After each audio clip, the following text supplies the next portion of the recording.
Boa tarde.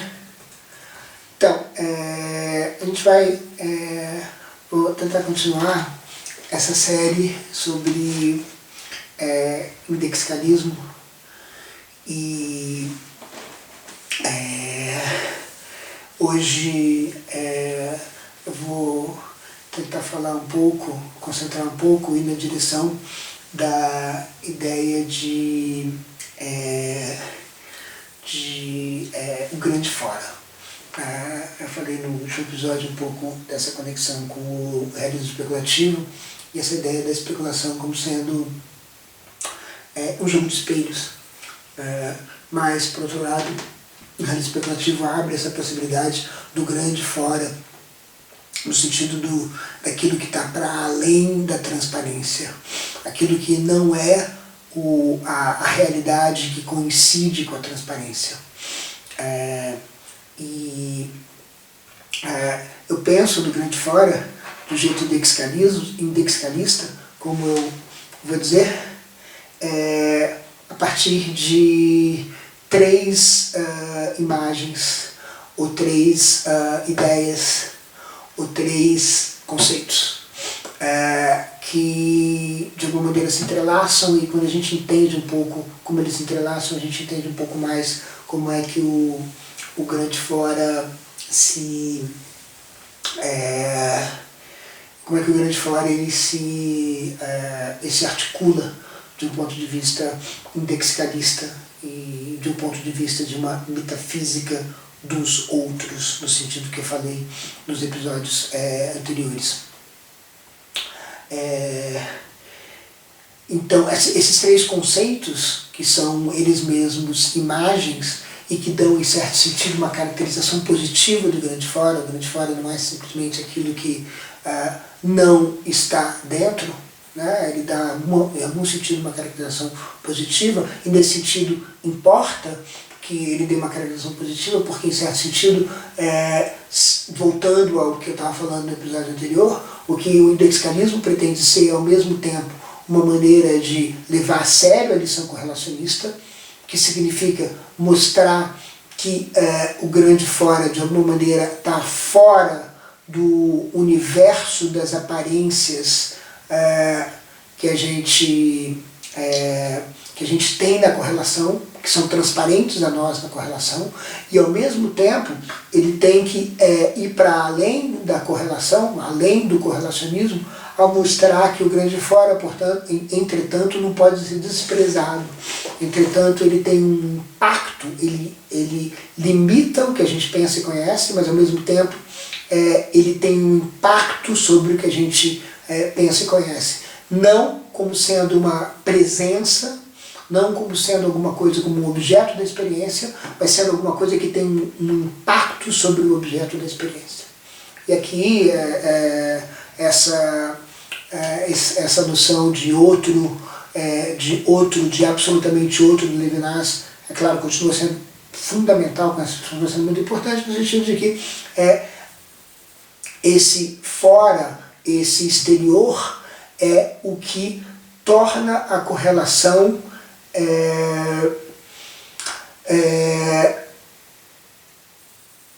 sempre refém do que está fora dela. Ou seja, em nenhum momento a correlação existe ou subsiste por si mesma. Ela está sempre, de alguma maneira, à mercê do grande fora. Eu vou dar isso, mas essa noção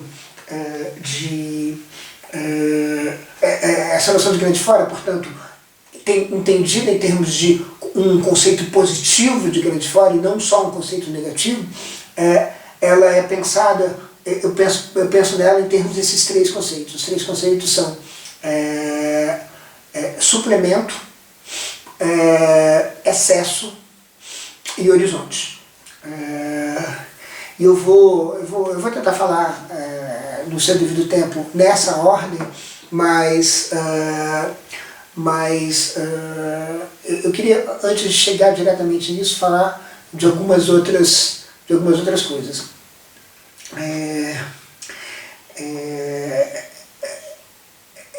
Emanuele Severino é um filósofo italiano que vai ser importante nessa caracterização tripla que eu vou tá propondo. E o Severino, ele é aquilo que ele denomina um neo-parmenidiano. Então ele pretende justamente restaurar aquilo que desapareceu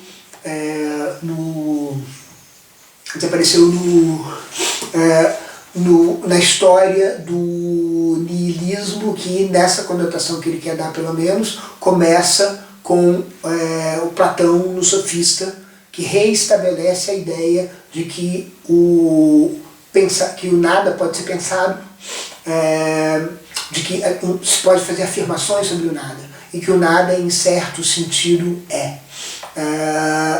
E o Platão faz isso no diálogo, porque o estrangeiro introduz a noção de outro.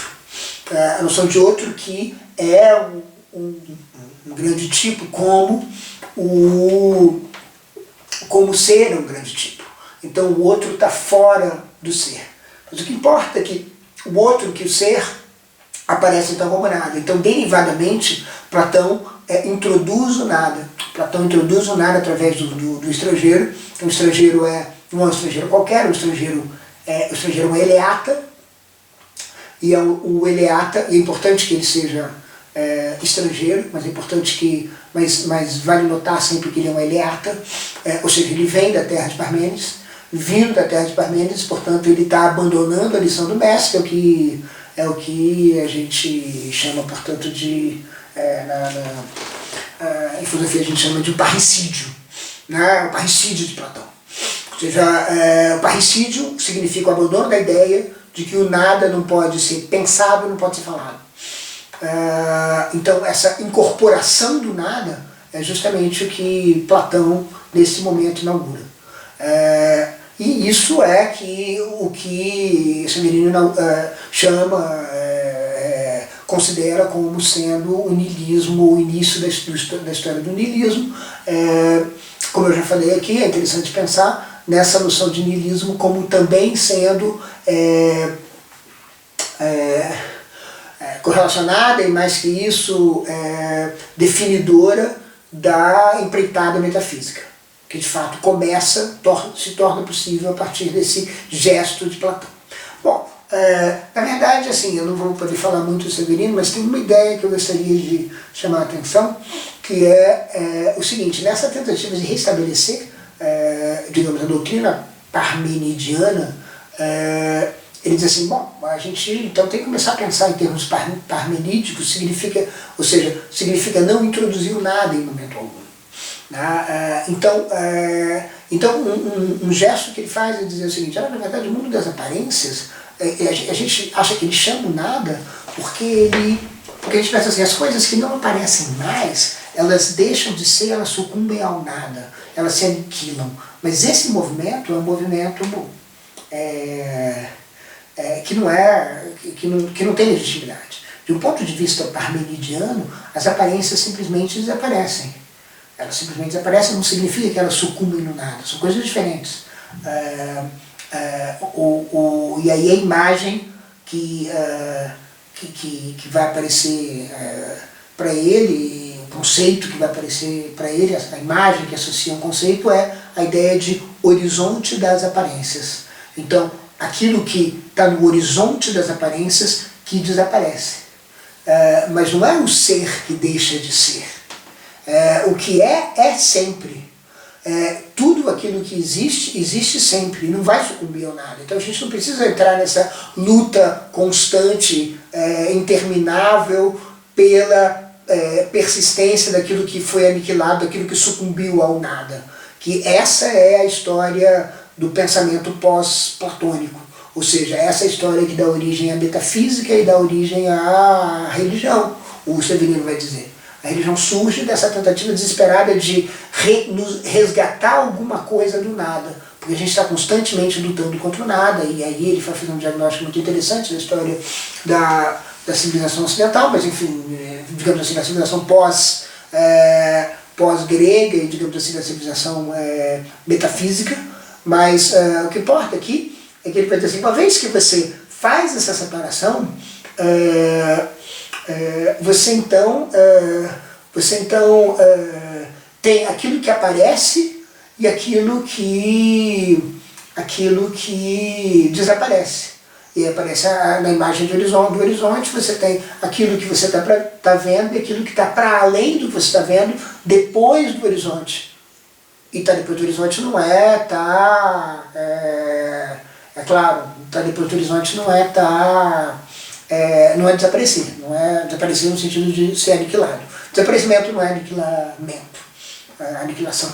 Então é essa separação. Agora, quando essa separação se dá, há a possibilidade de você pensar nas aparências e no seu horizonte de um jeito indexicalista, ou de um jeito, eu diria, sei lá, indexicalmente interessante. Pelo seguinte, porque aí se você rompe com a ideia do ser, rompe com a ideia de que a aparência é uma manifestação do ser, mas o ser é ele mesmo eterno, permanente e necessário, usando as imagens dos predicados parmenidianos. Se você rompe com essa ideia e fica apenas com a ideia do horizonte da aparência, aí você fica então com essa ideia de que aquilo que está aparente é totalmente situado, que as aparências são completamente situadas. E o horizonte é aquilo que permanece ou não permanece, mas ainda guarda aquilo que ainda não apareceu e guarda aquilo que deixou de aparecer, que saiu do horizonte. Então, uma vez rompida a imagem do ser, da conexão entre ser e aparência, a aparência se torna alguma coisa que permite que você pense o que está para além do horizonte da aparência como sendo o quê? O grande fora. Né? Então, eu acho interessante esse gesto, esse momento. É claro que para o Severino o grande fora evidentemente está no ser, o ser é perpétuo e tal. Agora esse movimento não é compulsório. Uma vez que esse passo é dado, você pode romper com essa pressuposição severiniana e simplesmente ficar com o horizonte das aparências. E o horizonte das aparências é um conceito que vai me interessar, de fato vai ser o terceiro conceito que vai dar uma espécie de caracterização positiva ao grande fora. Que é uma coisa, como eu insisto, central para pensar no indexicalismo. De fato, o indexicalismo, enfim, essa tese de que as coisas são situadas e que o mundo ele é feito de aproximações e afastamentos, portanto de aparições e desaparições, de aparências e aquilo que sai da aparência, aquilo que desaparece, aparências e desaparecimentos, dentro de um horizonte de aparência, é uma ideia, digamos, posicional, situada. É interessante porque eu fico também pensando nessa série, agora que já tem 3 episódios, eu fico pensando um pouco qual é a reação das pessoas. Seria interessante ter perguntas, né? Eu sinto muita falta quando você está dando aula, falando, apresentando alguma coisa interessante, as pessoas interrompem, eu apresento questões no final, essas questões elas são orientadoras de alguma maneira. Mas acho que o Ramon comentou estranha tese, né? Eu falei no início, o indexicalismo é uma estranha tese, ele reverberou, insistiu, enfatizou estranha tese. Eu estava falando, eu tive algumas interlocuções sobre essas ideias nos últimos dias. Eu estava falando com o Phil, estranha tese, você não acha que é uma estranha tese? E ele disse assim, olha, o que você acha assim, na cara, né? À primeira vista. Ele falou, olha, na verdade eu acho estranho, porque de fato quando você tem esse problema da inserção da posição no mundo, que é em certo sentido uma parte, talvez o núcleo do problema da inserção da subjetividade no mundo, e eu acho que esses dois problemas são muito separados, muito diferentes, e no próximo episódio que eu vou falar do Whitehead, eu vou tentar mostrar por que eu acho esses problemas diferentes, e como é importante separar essas duas coisas. Uma vez que você tem isso, parece que você vai ter que ter uma visão de primeira pessoa, digamos assim, uma visão de terceira pessoa. Você não vai poder ficar só com uma visão de terceira pessoa. Aí eu disse, bom, mas você pode dizer que além da visão de terceira pessoa tem a visão de primeira pessoa. Aí ele disse, mas você pode também, já que você não pode ser ockhamiano de um lado, Ockham é um filósofo do século XIV que inspira os filósofos a procurarem a simplicidade, o corte, ou seja, a ideia de que entidades não são multiplicadas desnecessariamente. Então, quanto mais simples, melhor. Quanto mais simples, mais plausível. É a lição ockhamiana. E ele disse assim, na verdade você pode ter então um argumento ockhamiano, dizendo assim, na verdade, por que você não pode construir, portanto, a terceira pessoa a partir da primeira pessoa? E quando você faz isso, você simplifica as coisas. Você não tem mais enfim, para usar imagens que foram usadas na história do occamismo no século XX, para que você precisa ter mais do que uma ontologia desértica, ou para usar termos um pouco menos delicados e carregados, para que você precisa ter uma paisagem diferente de uma paisagem desértica no fundo. No fundo você tem indexicais. Só que esse fundo é um fundo sem fundo. Né? Em particular, porque, e esse é um ponto importante, o indexical, uma estrutura indexical, uma estrutura que está sempre respondendo entre muitos indexicais, indexicais que são centrais para a metafísica dos outros, são centrais para a empreitada, que são além, fora,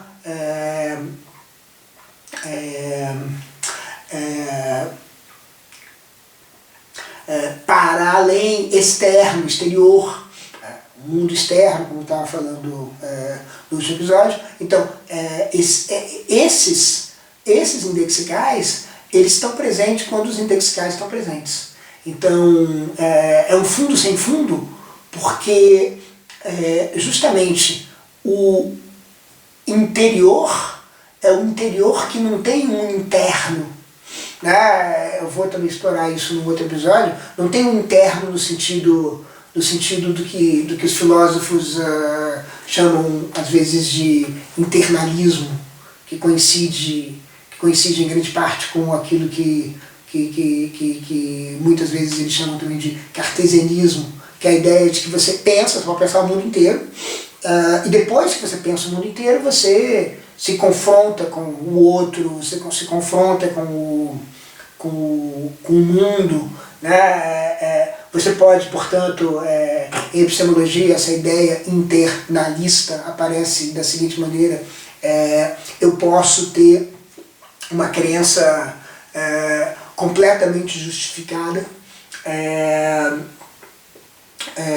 mas que não é verdadeira, mas eu tenho todas as razões para ter essa crença, porque afinal de contas a crença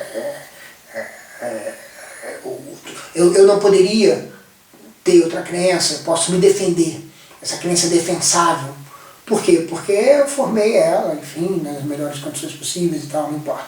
O que importa o que importa pra gente aqui, sem entrar muito no detalhe dessa discussão, que é uma discussão bastante relevante pro lexicalismo também. Eu vou, quando eu falar mais sobre externalismo em semântica, eu vou falar um pouco mais sobre externalismo em epistemologia. Essas duas teses se misturam de jeitos bastante interessantes, mas elas também são aparentadas. Isso que importa mais é que, bom, enfim, para Descartes, o pensamento ele é uma variável independente do mundo. Então você pensa, o confronto do mundo é uma outra coisa. Então, se na verdade você tem uma res cogitans, uma substância que está fechada nela mesma e que é o pensamento.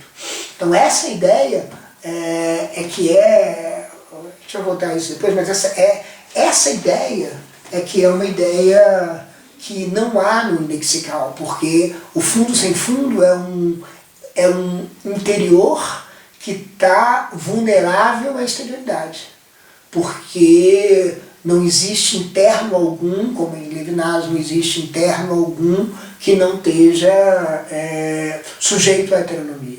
Então você não tem um pensamento que pensa primeiro e depois encontra o outro. Um interno que funciona sem estar contaminado de exterioridade. É por isso que os indexicais terminam sendo um fundo sem fundo, porque o interno está na aproximação do externo. Né? Então assim, esse fundo sem fundo fornece talvez alguma coisa que seja que parece desejável, ou seja do ponto de vista ocamiano, uma simplicidade, mas não uma simplicidade que não me dá articulação suficiente para eu poder construir outras coisas. Então, reduzir as coisas a indexicais é uma redução que não reduz. Não reduz porque, enfim,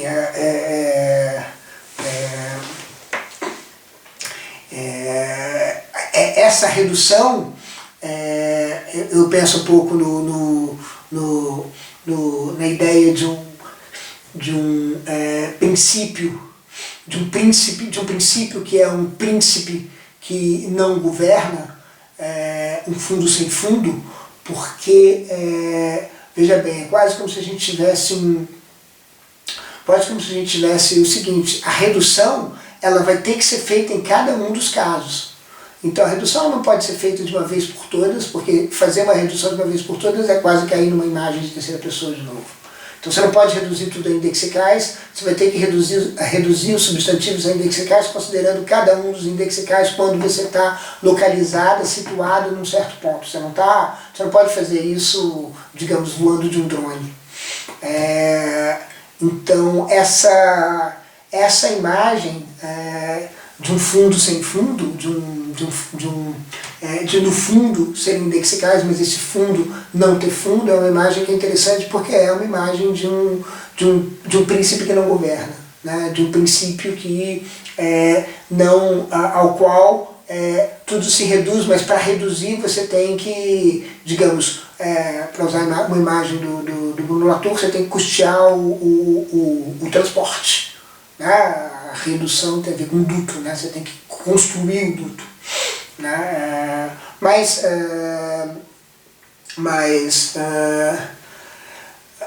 portanto, é nesse sentido que o indexical funciona. E aí, ou seja, a ideia em particular é que o grande fora está presente, o grande fora afeta, porque a exterioridade, ou seja, não existe um interno imune ao exterior. Bom, tá bom. Mas aí a questão é como que esse grande fora atua. Né? E justamente, aí é que eu acho que é interessante a gente pensar nesses três conceitos. Né? Suplemento, excesso e horizonte. Horizonte das aparências agora, né? Que eu já falei um pouco do Severino. A noção de suplemento é uma noção que ajuda bastante a pensar no grande fora como sendo alguma coisa que não é, portanto, um objeto da experiência presente. Ou talvez um objeto da experiência corrente. Bom, Em que sentido? Bom, o ganho de fora está fora, né? A ideia exterior. Bom, vamos lá. Então, como pode ser que ele afete digamos, os objetos da minha experiência? Os objetos da minha experiência, digamos assim, para a gente usar a imagem do episódio, o vocabulário do episódio anterior, como é que pode ser que ele afete a correlação? Como é que a correlação, portanto, pode ser insuficiente? Daí é interessante, né? A correlação ela não é insuficiente porque falta alguma coisa que eu sei que falta. Falta alguma coisa, mas eu só vou descobrir que falta quando alguma coisa mais for adicionada. Né? E aí o contraste que pode ajudar a começar a entender esse conceito de suplemento, eu vou ter que passar mais ou menos rápido por isso, porque aqui é uma discussão longa, mas passando rapidamente para essa noção de suplemento para a gente entender mais o grande fora, é o contraste de suplemento e complemento.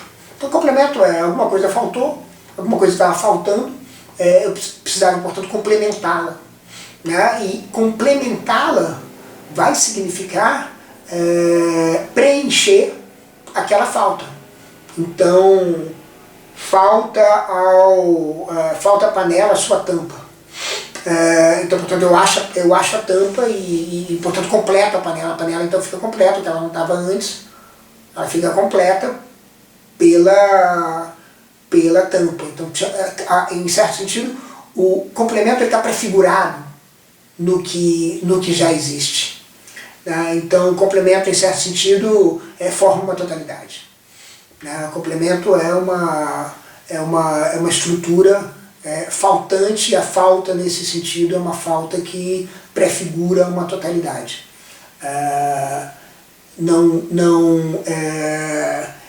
Quando uma coisa não está completa, significa que é apenas parte dela, e a parte só pode ser entendida como alguma coisa de um todo. Bom, enfim, né? A gente sempre pode dizer que há partes, que tudo é parte. Né? Essa discussão é uma discussão interessante, mas essa discussão sobre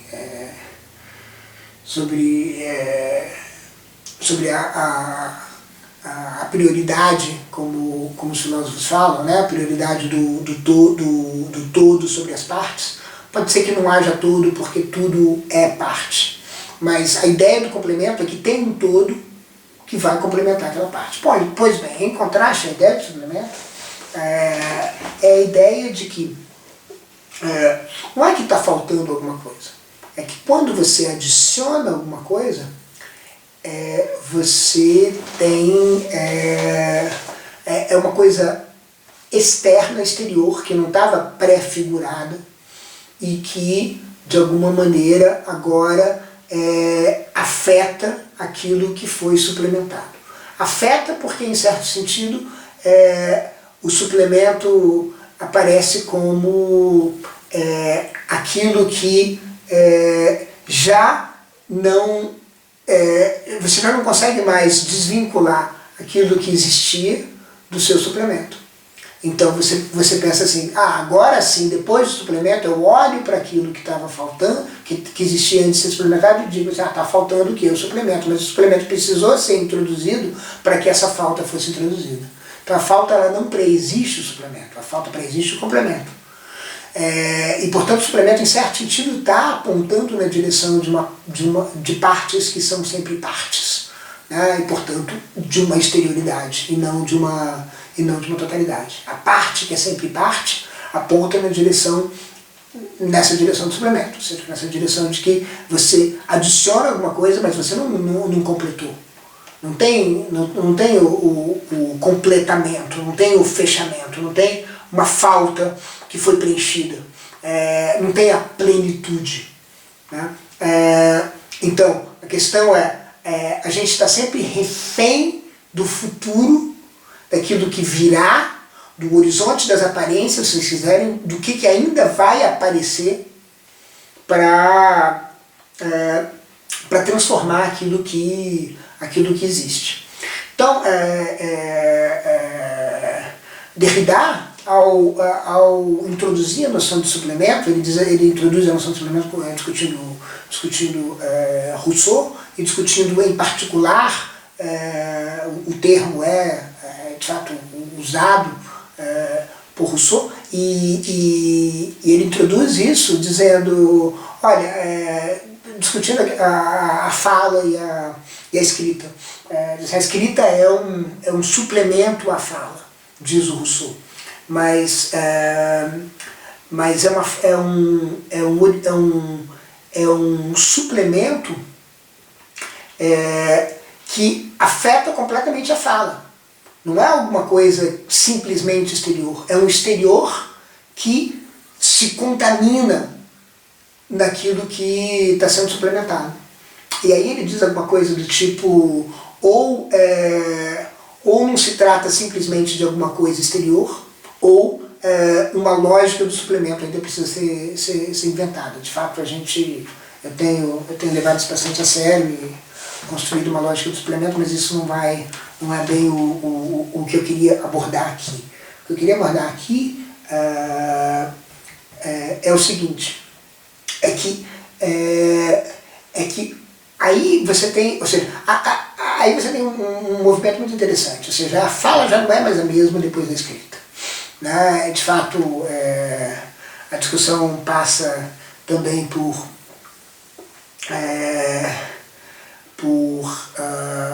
Platão, porque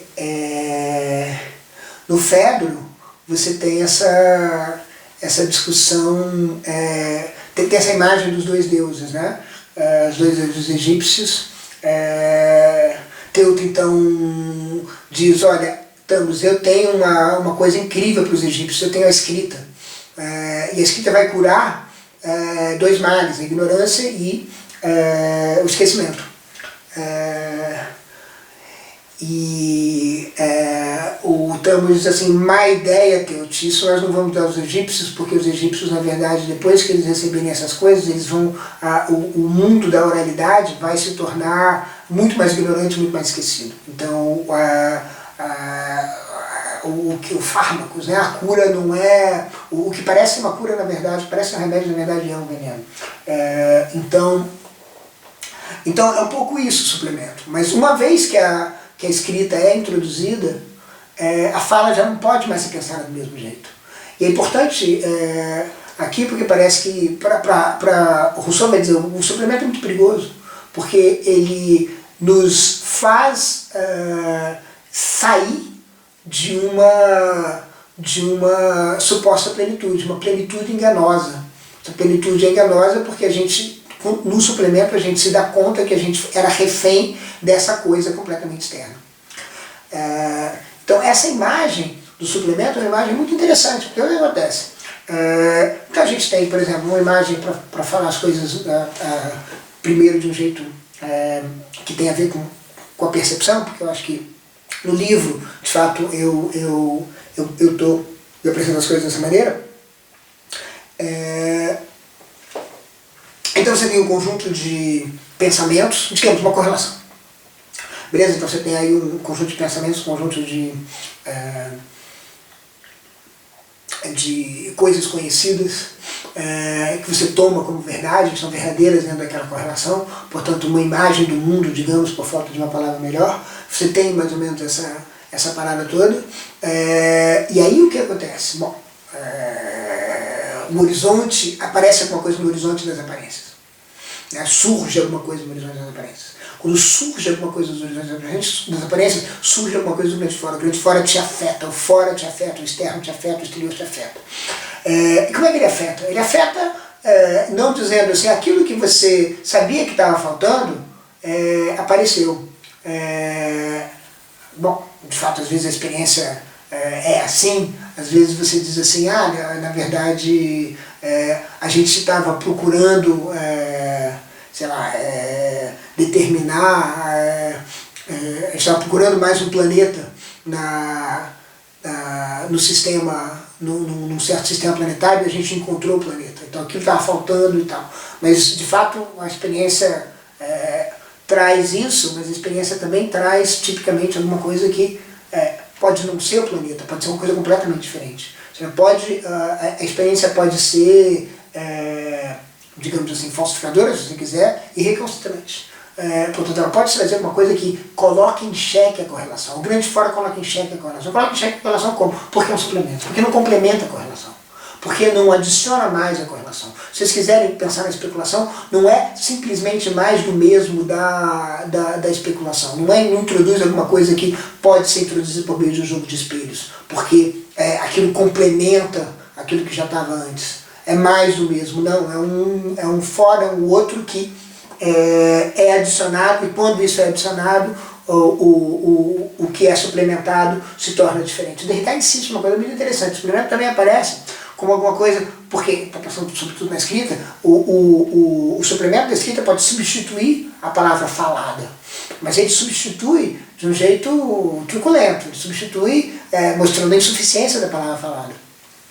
Se o suplemento é isso, é uma substituição truculenta no sentido de uma substituição que adiciona alguma coisa e mostra a insuficiência do que já existia antes. Quando você dá esse passo que faz com que a correlação não seja mais suficiente, ou seja, que mostra a insuficiência da correlação, quando o grande fora intervém sobre a correlação, ele intervém sobre a correlação de um jeito que mostra a sua insuficiência. Então você substitui a correlação que você tem por uma outra correlação, mas essa substituição não é uma substituição inócua, é uma substituição que já está contaminada no grande fora. Então, mostra que a correlação ela está a perigo, ela está refém, ela é refém do grande fora. E esse estado de refém do grande fora é o que faz com que o mundo exterior tenha que ser levado a sério. Nesses termos, ela me parece agora assim, quase uma coisa que não é tão difícil de entender, né? Ou seja, a correlação ela pode ser transformada a qualquer momento. Isso significa que ela está à mercê de um horizonte das aparências. E mais que isso, né? E aqui aparece uma conexão importante, que o suplemento ele tem a ver com essa chegada do excesso, né? Chega alguma coisa que excede. E aqui, quando eu estou falando de suplemento, excesso e horizonte das aparências, eu estou, suplemento pensando no conceito de Derrida, excesso pensando no conceito de Bataille e horizonte pensando no conceito do Severino. Bom, então o suplemento aparece porque é alguma coisa excessiva. Ou seja, não é uma falta, portanto é um excesso. Só que o excesso, ele precisa ser lidado.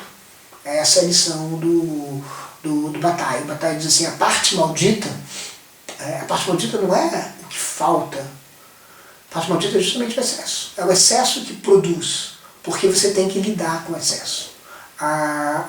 O que ele chama de economia geral é a lida constante com o excesso. A gente está sempre tendo um excesso. E não é um excesso que a gente prefigura, não é tipo assim, eu tenho excesso de comida, eu preciso de comer, então eu tenho excesso de comida. Não, porque se fosse simplesmente um excesso de comida, seria alguma coisa que vai me complementar. Mas o excesso não vai me complementar, ele vai me suplementar, no sentido que ele vai bagunçar o corrente, ele vai bagunçar. Como o grande fora bagunça a correlação. Então o excesso o grande fora é esse excesso que vai bagunçar a correlação. Vai bagunçar sistematicamente a correlação. Porque o grande fora não vai parar de surgir. E não parando de surgir, a correlação nunca vai poder ficar em paz. O Bataille pensa nisso da seguinte maneira, olha, na verdade a gente sempre tem um excesso de energia. A gente sempre tem um excesso de energia que nunca termina. A gente pode usar por um tempo para crescer, o nosso corpo tem essa energia, então ele vai crescendo, ele vai crescendo, ele vai crescendo. Mas isso também tem um limite. Como você vai fazer com com energia que ainda vai vir, amanhã vai vir mais energia, vai vir mais excesso, mais excesso, mais excesso. E não é um excesso de alguma coisa que você... não é um excesso de alguma coisa que você está precisando. É um excesso de alguma coisa que você não está precisando, está te suplementando. Eu estou precisando comida, mas eu tenho o excesso de ansiedade. Né? Eu estou precisando de dinheiro, mas eu tenho um excesso de libido. Então, o que eu vou fazer com isso? Eu tenho que fazer alguma coisa com isso. Talvez eu possa fazer alguma coisa para lidar com as insuficiências percebidas. Mas mesmo ao fazer isso, eu estou fazendo também uma outra coisa. Eu estou construindo insuficiências. E estou também percebendo o quanto que essa insuficiência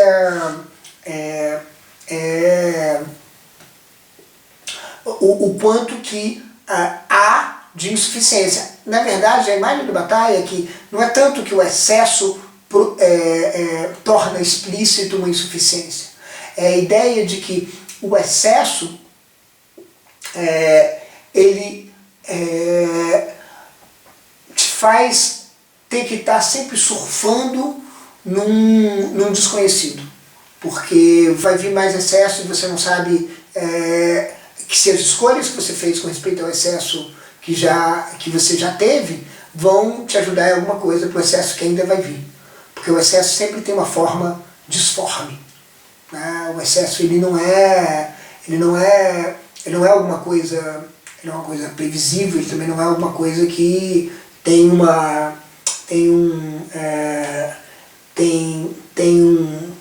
como um fluxo que tem um código, ou se vocês quiserem uma axiomática. O excesso ele é anárquico, ele é anarquizante. Você sempre tem que lidar com ele e inventar um jeito diferente. Então você sempre tem que inventar uma economia para lidar com o excesso. Você sempre tem que ter uma resposta econômica para esse excesso que vem e que não é aquilo que você está esperando, no sentido de que daquilo que você aquilo que está faltando. Então você sabe assim, ainda vai vir mais excesso, mas isso não te tranquiliza. Você não vai dizer assim, agora eu sei que vem excesso o tempo todo. Não, porque o excesso, o que vem em excesso vai continuar te bagunçando. Então é nesse sentido que o grande fora também bagunça a correlação. Então o grande fora é um excesso.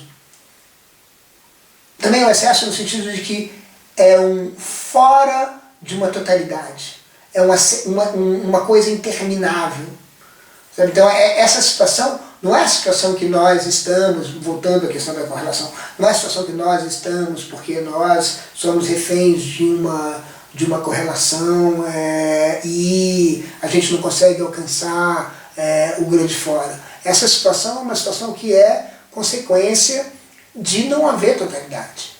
Percebe? O mundo pensado desde o início sem totalidade, o fundo sem fundo, o mundo pensado sem a substantivação da totalidade, é um mundo que tem excesso, suplemento e tem também horizonte. É um mundo horizontado, não é um mundo que... não é um mundo, digamos, que é um substantivo que você diz assim, esse é o mundo. É um mundo que é visto de um lugar, e quando você está num lugar, você sempre tem um horizonte. O horizonte nunca vai te abandonar. Porque certas coisas aparecem, certas coisas deixam de aparecer. A imagem do feminino é que o ser, ele se conecta com o horizonte do desaparecimento, do aparecimento, o horizonte desaparece. Mas a questão é que se você corta essa pressuposição, digamos, do ontologismo característico do parmenidismo, do parmenidismo, você tem aí um espaço interessante, né? Que é o espaço em que justamente o horizonte das aparências, é uma coisa que vai te trazer, vai fazer surgir uma coisa que você não prevê. Que você justamente não pode prever, que é justamente o externo, que é justamente o grande fora, que é justamente uma heteronomia, que é justamente aquilo que você não conceitualiza, é justamente aquilo que você que está fora do escopo dos objetos da sua experiência. Então o horizonte mostra que a correlação tem um limite e esse limite não é simplesmente limite, é um limite que faz com que ela seja também refém. Então, refém do quê? Do fora que ainda pode aparecer, porque a imagem que você tem do mundo, que é, digamos, o horizonte que você consegue ver, pode alterar completamente. Você parece um horizonte, enfim, uma estrela, um monstro, um trem, um caminhão, uma bomba. Bom, enfim, o horizonte, portanto, é também o horizonte das expectativas, né?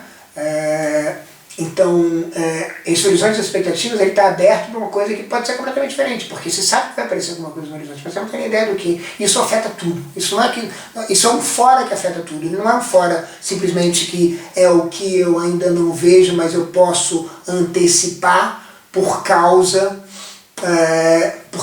que é alguma coisa que virá complementar aquilo que já... Não é o horizonte não... O que aparece no horizonte não vem complementar o que já... É um excesso que vem suplementar o que já... E é por isso que ele bagunça a correlação. É isso.